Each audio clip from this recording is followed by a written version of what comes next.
എല്ലാവർക്കും enjoy life വീഡിയോയുടെ പുതിയൊരു വീഡിയോയിലേക്ക് സ്വാഗതം. ഇന്ന് നമ്മളൊരു ഫിഷ് കറിയാണ് തയ്യാറാക്കുന്നത്. അപ്പോൾ അതിന് വേണ്ടിയിട്ട് ഞാൻ എടുത്തിരിക്കുന്നത് മോത മീനാണ് കേട്ടോ. മോത എന്നാണ് ഈ മീൻ ഇവിടെ പറയുന്ന പേര്. നല്ല സൂപ്പർ മീനാണ് കേട്ടോ. നല്ല ഫ്ലഷൊക്കെ നല്ല സോഫ്റ്റാണ്. കറിയൊക്കെ വെച്ചാൽ അധികം മുള്ളൊന്നും ഉണ്ടാകത്തില്ല. നല്ല സോഫ്റ്റായിട്ട് കഴിക്കാൻ പറ്റുന്നൊരു മീനാണ്.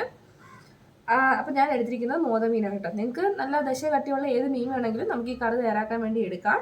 പിന്നെ അതിലേക്ക് വേണ്ടത് ടൊമാറ്റോ പേസ്റ്റാണ്. ഞാൻ 2 ടൊമാറ്റോ ആണ് പേസ്റ്റാക്കി എടുത്തിട്ടുള്ളത്. പിന്നെ എടുത്തിട്ടുള്ളത് പുളിയാണ്. പുളി ഒരു നെല്ലിക്ക വലുപ്പത്തിലുള്ള പുളി കുറച്ച് കട്ടിയിൽ ഞാൻ പിഴിഞ്ഞെടുത്തേക്കുവാണ് കേട്ടോ. പിന്നെ നമ്മുടെ പുളി തക്കാളി ഉള്ളത് കൊണ്ട് പുളി അതിൻ്റെ അഡ്ജസ്റ്റ് ചെയ്ത് നമുക്ക് ചേർക്കാം.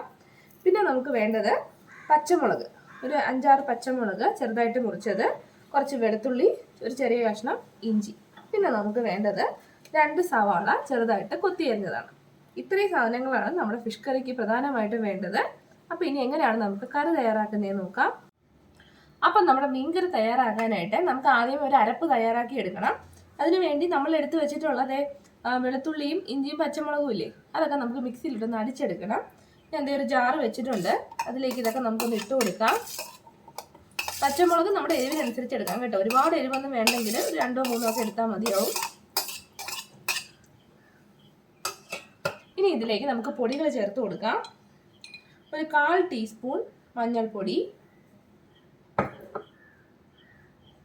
1 ടീസ്പൂൺ മല്ലിപ്പൊടി, പിന്നെ ഒരു 2 ടീസ്പൂൺ മുളക് പൊടി. ഇത് അധികം എരിവില്ലാത്ത മുളക് പൊടി കേട്ടോ. ഇനി ഇതിലേക്ക് ഒരു അല്പം വെള്ളം കൂടി ഒഴിച്ചിട്ട് നമുക്കിത് നന്നായിട്ടൊന്ന് അരച്ചെടുക്കണം. ഒട്ടും തരിയില്ലാതെ നല്ല പേസ്റ്റ് ആക്കി ഒന്ന് അരച്ചെടുക്കാം. ഒരുപാട് വെള്ളം ഒഴിക്കരുത് കേട്ടോ, അത് അരഞ്ഞ് കിട്ടത്തില്ല. നമുക്കിതൊന്ന് അരച്ചുകൊണ്ട് വരാം. അപ്പോൾ അതേ നന്നായിട്ട് ഇത് അരച്ചെടുത്തിട്ടുണ്ട്.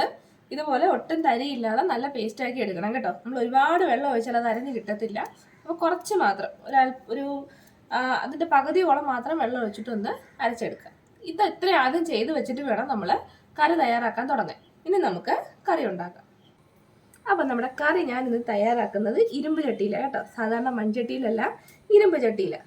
ഒരുപാട് പേർക്ക് പ്രശ്നമുണ്ട് ബോഡിയിൽ അയൺ കണ്ടന്റ് കുറഞ്ഞതിൻ്റെ. അപ്പോൾ ആ പ്രശ്നമൊക്കെ നമ്മൾ ഗുളിക കഴിക്കുന്നതിനേക്കാളും നല്ലത് ഒരു ഇരുമ്പ് ചട്ടിയിൽ ആഹാരം പാകം ചെയ്താൽ തീരാവുന്നേ ഉള്ളൂ. എല്ലാവരുടെ വീട്ടിലും മസ്റ്റായിട്ട് ഒരു ഇരുമ്പ് ചട്ടി ഉണ്ടാവണം കേട്ടോ. അപ്പോൾ അതെ ചട്ടി ഞാൻ വെച്ചിട്ടുണ്ട്, ചൂടായിട്ടുണ്ട്. നമുക്ക് അതിലേക്ക് കുറച്ച് എണ്ണ ഒഴിച്ചു കൊടുക്കാം. ഞാൻ എണ്ണ കുറച്ച് കൂടുതൽ ഒഴിക്കുന്നുണ്ട് കേട്ടോ. എന്തിനാണെന്ന് ഞാൻ പിന്നെ പറഞ്ഞുതരാം. അപ്പോൾ ഈ എണ്ണ ഒന്ന് ചൂടായി വരട്ടെ. എണ്ണ ചൂടാകുമ്പോഴേക്കും നമുക്കതിലേക്ക് ഒരല്പം ഉലുവ ഇട്ട് കൊടുക്കാം. അതിൻ്റെ കൂടെ തന്നെ കുറച്ച് കടുകും കൂടി ഇട്ട് കൊടുക്കാം.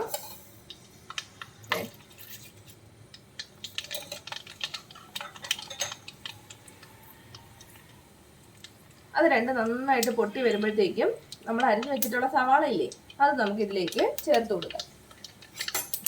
എല്ലാം ഒന്ന് പൊട്ടട്ടെ. കടുക് പൊട്ടിയാലേ നമ്മുടെ കറിക്ക് ഒരു ടേസ്റ്റ് ഉണ്ടാവും.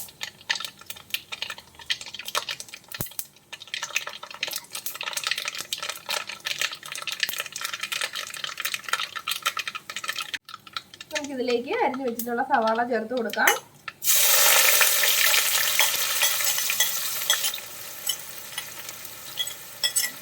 ഇത് നന്നായിട്ടൊന്ന് വഴച്ചെടുക്കാം. നമുക്കിതിലേക്ക് കുറച്ച് കറിവേപ്പില കൂടി ചേർത്ത് കൊടുക്കാം. സവാള ഇത്രയും ഒരുവിധം വാടിക്കഴിഞ്ഞാൽ പുരള നന്നായിട്ട് വാടിയിട്ടുണ്ട് കേട്ടോ. ഈ സമയത്ത് നമുക്കതിലേക്ക് മീൻ ചേർത്ത് കൊടുക്കാവേ. നമ്മുടെ മോദ ഫിഷ് ഇല്ലേ, അത് നമുക്കിതിലേക്ക് ചേർത്ത് കൊടുക്കാം. നമ്മുടെ വെറൈറ്റി ഫിഷ് കറിയാണ്.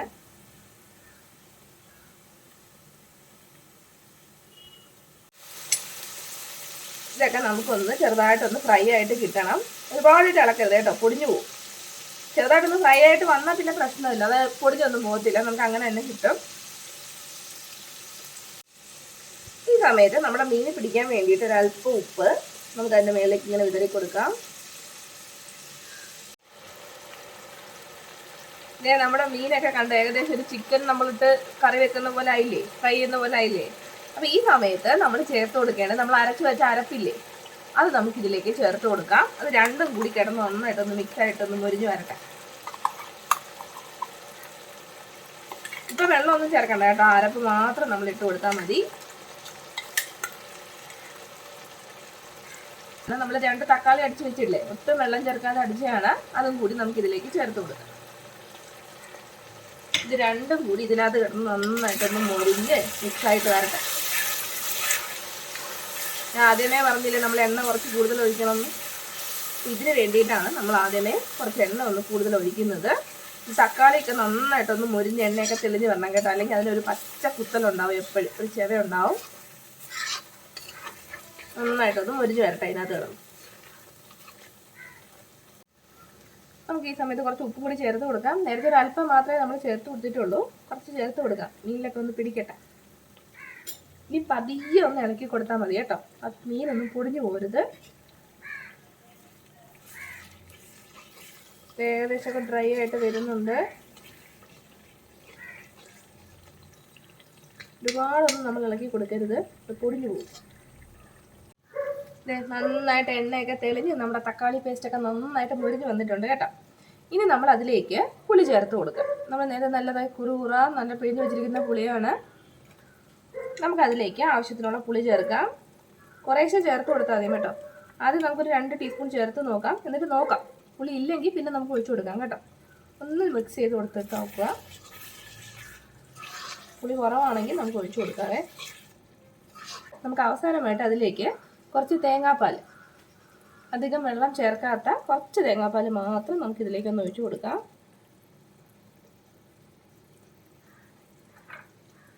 അതിൻ്റെ കൂടെ കുറച്ച് കറിവേപ്പില കൂടി ഇട്ട് കൊടുക്കാം.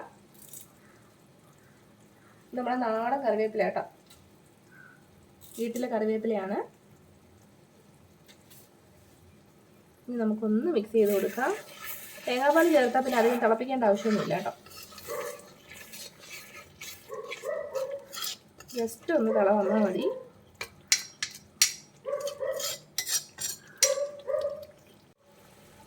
തേങ്ങാപ്പാൽ ഒഴിച്ച ശേഷം തിളയ്ക്കാൻ തുടങ്ങിയിട്ടുണ്ട്. ഇനി നമുക്ക് ഫ്ലെയിം ഓഫ് ചെയ്യാം. അപ്പം നമ്മുടെ കിഡിലെ മീൻകറി നോക്ക്, ഇറച്ചിക്കറി അല്ലെന്ന് ആരും പറയത്തില്ല ഒറ്റ നോട്ടത്തിൽ കണ്ട. അപ്പം നമ്മുടെ ഏത് ഇറച്ചിയേക്കാളും, നമ്മുടെ ചിക്കനോ മട്ടനോ ബീഫ് ആവട്ടെ, ഏത് ഇറച്ചിക്കറിയും വെല്ലുന്നൊരു ഫിഷ് കറിയാണിത്. കിഡിലെ ടേസ്റ്റാണ്, എല്ലാവരും ചെയ്ത് നോക്കണം. അപ്പം നമ്മുടെ ഫിഷ് കറി തയ്യാറായിട്ടുണ്ട്. നമുക്ക് ഇതുപോലുള്ള കിഡിലൻ വീഡിയോസുമായി വീണ്ടും കാണാം. അതുവരെ ബൈ ബൈ.